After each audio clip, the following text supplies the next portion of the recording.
Start. महोदय, मेरे विचार से भारत में ऐसे 5 आदिवासी क्षेत्र हैं जो जनसंख्या घनत्व के आधार पर अंतर रखते हैं, सामाजिक परिवर्तन के आधार पर अंतर रखते हैं, लेकिन विकास की दृष्टि से बहुत अलग अलग हैं।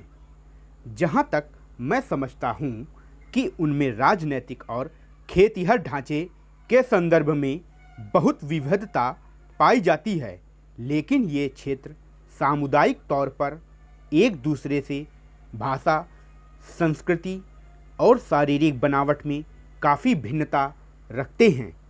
मुझे यह कहने में कोई संकोच नहीं हो रहा है कि आदिवासी क्षेत्रों में सबसे गतिशील क्षेत्र उत्तर पूर्व का क्षेत्र दिखाई पड़ रहा है। बाकी देश से इसके संबंध प्रगाढ़ बनाने का काम अभी चल ही रहा है। इसके बाद मध्यवर्ती भारत का आदिवासी क्षेत्र है, जो गुजरात के ऊपर मध्य प्रदेश के ऊपरी आंध्र प्रदेश से लेकर पश्चिम बंगाल तक फैला हुआ है। यह झारखंड क्षेत्र कहलाता है। इस बड़े क्षेत्र में कई उपक्षेत्र हैं जिनके अपने अपने केंद्रीय किनारे के इलाके हैं। झारखंड इलाका काफ़ी विस्तृत खेतिहर आंदोलन का गवाह रहा है। यहाँ पर राजनैतिक स्वतंत्रता के आंदोलन भी बहुत उभरे थे। पहाड़ी क्षेत्रों से मिलकर बने इस दक्षिणी भाग में नीलगिरी के आसपास शायद सबसे छोटी, सबसे पिछड़ी अलग अलग जनजातियां निवास करती हैं। केरल को छोड़ दिया जाए तो बाकी जगह इन सदस्यों की वृद्धि दर राष्ट्रीय औसत से कम मानी जाती रही है। इनमें से अधिकांश लोग खेत और चाय बागानों के अंदर मजदूरी करते हैं।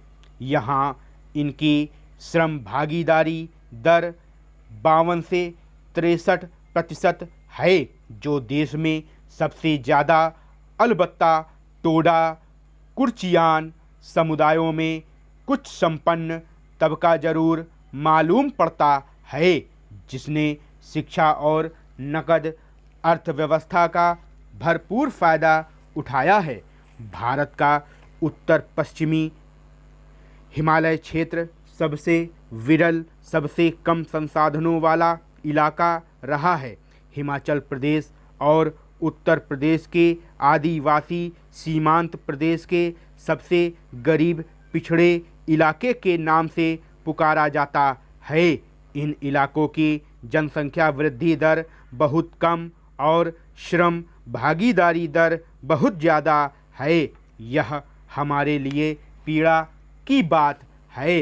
यह इलाका बहुपति प्रथा के लिए प्रसिद्ध है। तिब्बत के साथ व्यापार खत्म हो जाने के बाद से इस इलाके के आदिवासियों की अर्थव्यवस्था गड़बड़ा चुकी है। अंडमान निकोबार द्वीप समूह में मुख्यतः 2 जनजातीय समूह रहे हैं। अंडमानी सबसे अलग थलग लगभग स्थिर आबादी वाला समूह होता है। निकोबारी समूह बुलंद अर्थव्यवस्था, फलती फूलती आबादी के प्रतीक हैं। आदिवासियों के बारे में लोगों से यह कहते हुए सुना है कि वह केवल नमक बाजार से लेता है, बाकी सब जंगल और प्राकृतिक तरीके से पैदा हुई चीज़ों से गुजारा कर लेता है।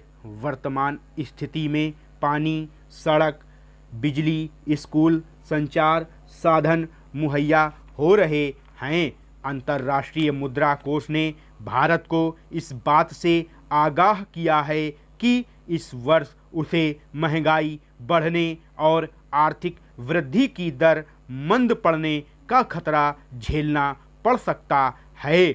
इस संगठन का सुझाव है कि इस वृद्धि की दर को तेज करने के लिए भारत को जोर देना चाहिए। है।